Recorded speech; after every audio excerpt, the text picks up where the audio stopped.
Imagina una madre joven, devota cristiana, compartiendo en su blog y redes sociales una batalla feroz contra un cáncer terminal.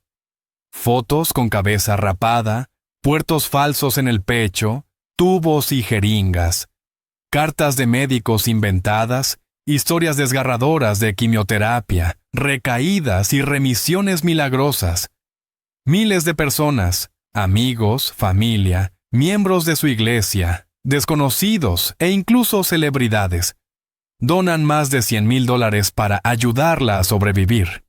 Viajes de ensueño a Disney para últimos recuerdos familiares, tarjetas de regalo, dinero en efectivo, servicios gratuitos.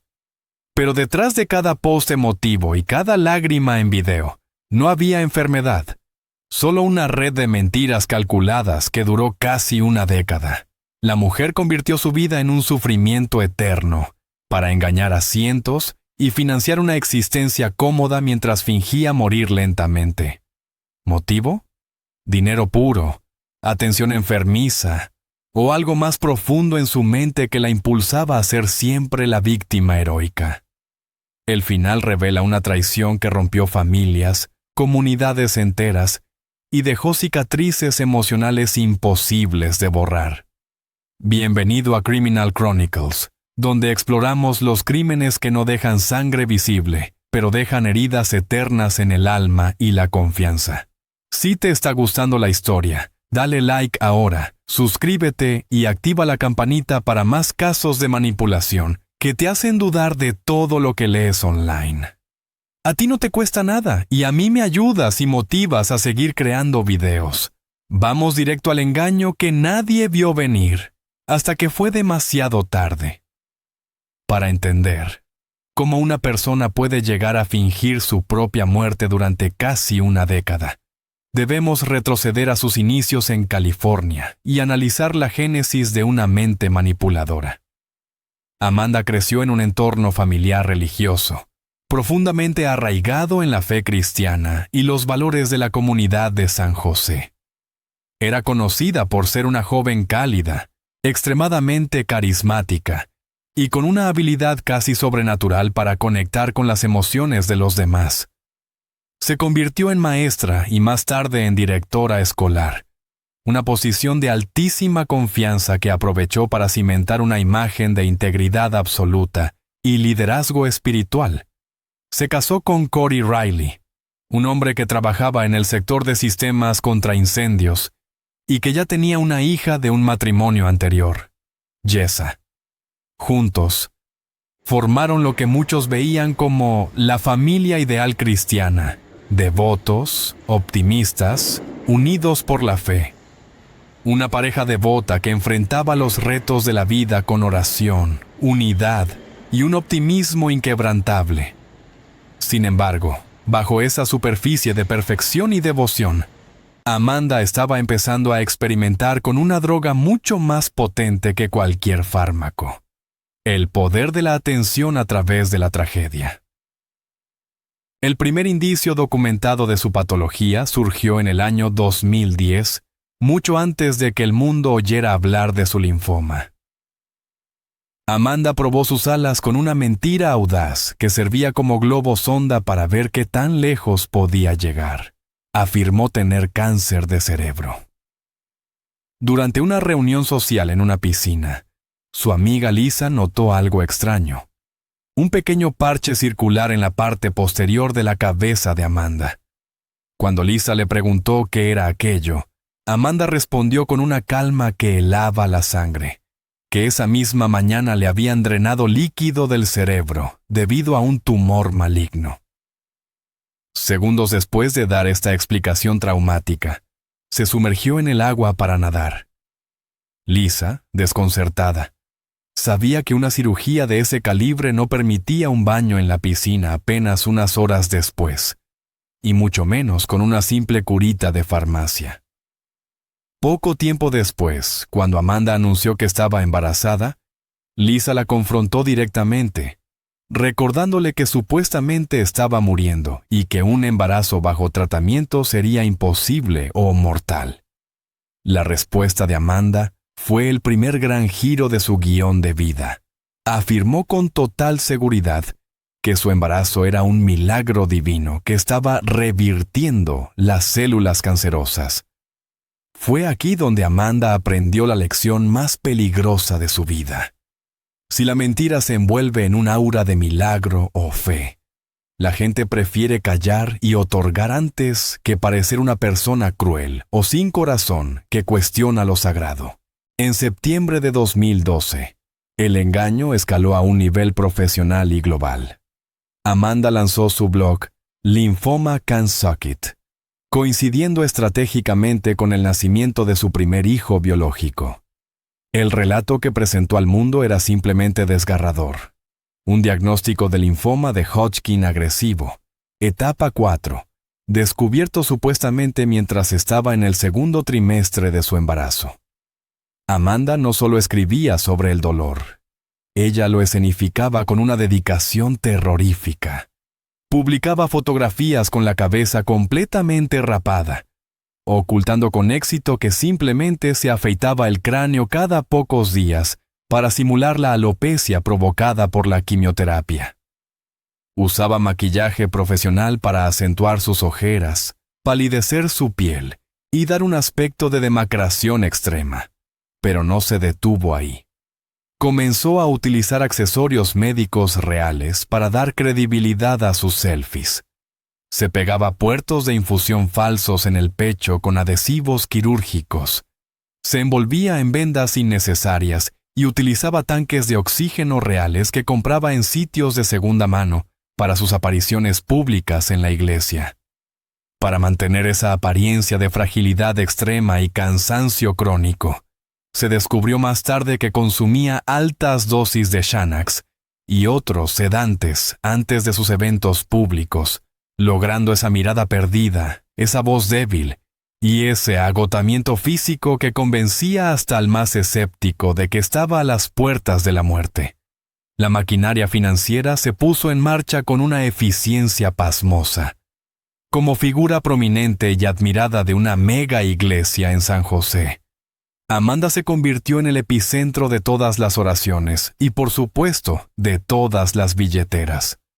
La comunidad, movida por una culpa colectiva y un deseo de ayudar a una madre joven, organizó cenas de recaudación de fondos, subastas de arte y campañas masivas en plataformas como GoFundMe. Personas de todo el país, incluyendo celebridades de la música country como LeAnn Rimes, donaron dinero, millas aéreas para supuestos tratamientos experimentales en Nueva York y regalos costosos para sus hijos. En total, se estima que Amanda recaudó más de $105,000 solo en transferencias bancarias rastreables. Pero la cifra real, sumando el efectivo de los sobres de amor en la iglesia, las tarjetas de regalo y los servicios gratuitos, podría triplicar esa cantidad. Pero el dinero no era su único objetivo. Amanda era una adicta patológica a la validación. Disfrutaba de la narrativa de ser la guerrera de Dios, que luchaba contra el destino. Cada vez que el interés en su blog decaía o las donaciones bajaban, Amanda sufría una recaída dramática o una complicación pulmonar que la llevaba supuestamente a urgencias. Curiosamente, estas crisis siempre venían seguidas de remisiones milagrosas que ella atribuía a su fe inquebrantable, manteniendo a su audiencia en una montaña rusa emocional constante que impedía cualquier análisis racional de los hechos médicos. Pero el aspecto más oscuro y cruel de su vida no fue el fraude financiero, sino cómo utilizó su supuesta enfermedad para manipular el sistema judicial y destruir vínculos familiares. Amanda y su esposo Corey estaban enfrascados en una batalla legal brutal por la custodia total de Jessa, la hija biológica de Corey, con su exesposa Alita. Amanda utilizó su diagnóstico falso como un arma de destrucción masiva contra la madre biológica.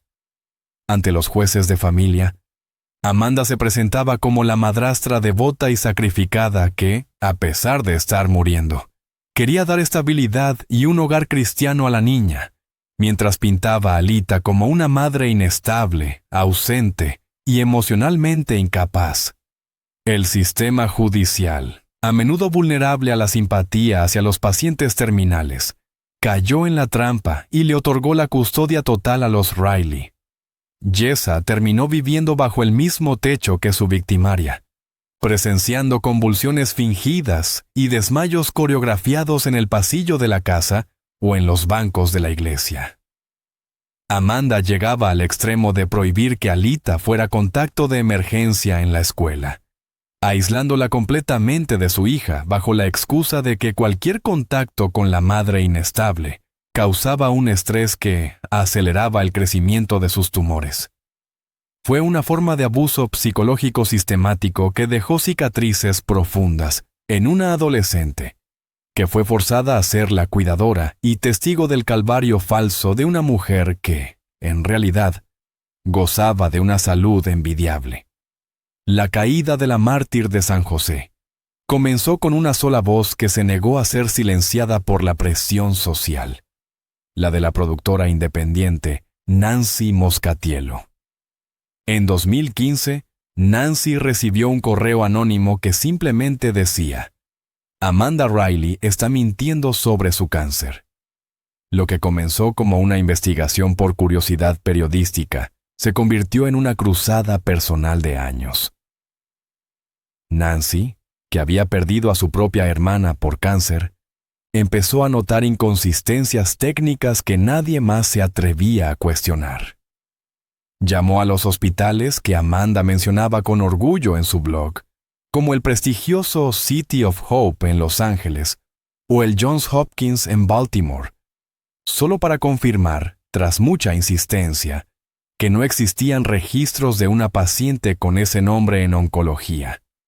Notó que las fotos de los supuestos medicamentos experimentales de Amanda eran en realidad imágenes robadas de otros blogs de pacientes reales o fotos de stock de Google.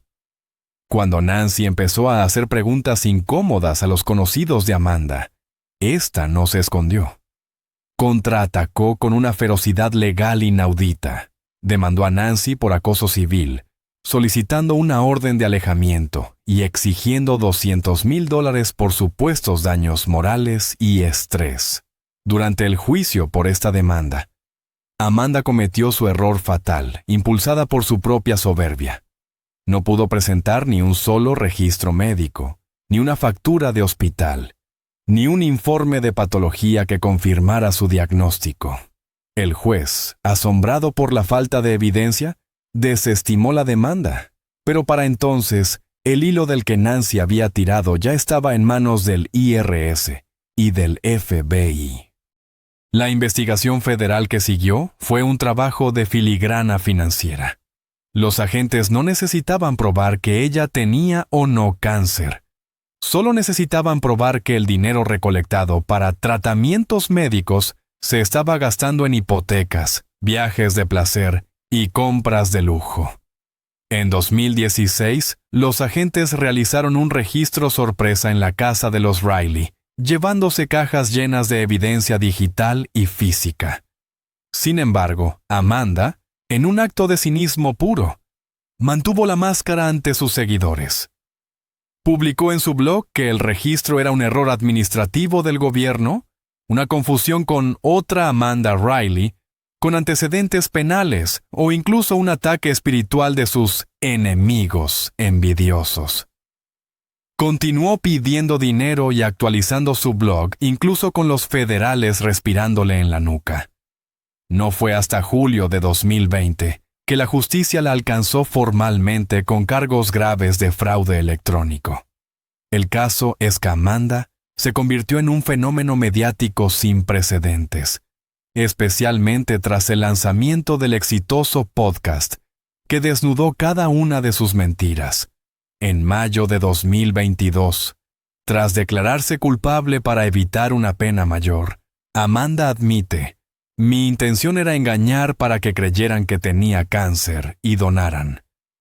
Fue sentenciada a 60 meses de prisión federal, más restitución $105,513.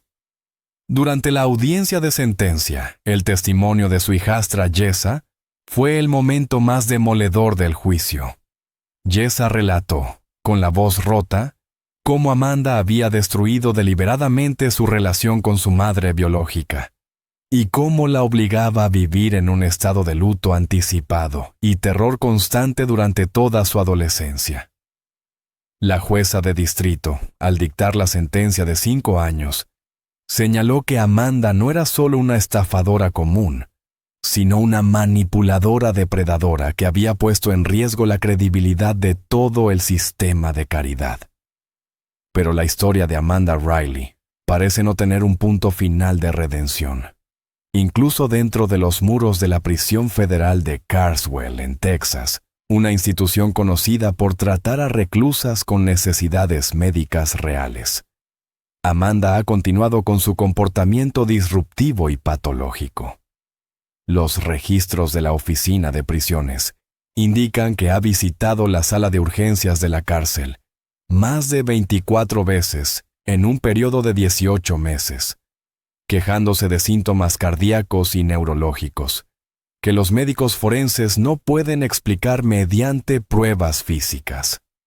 Los fiscales han presentado mociones argumentando que ella sigue intentando manipular el sistema para obtener una liberación compasiva, llegando al extremo documentado de contener la respiración o ingerir sustancias para alterar sus signos vitales durante los chequeos médicos. Su esposo Corey, quien durante casi una década fue su mayor defensor y cómplice silencioso ante el mundo, finalmente solicitó el divorcio en enero de 2024.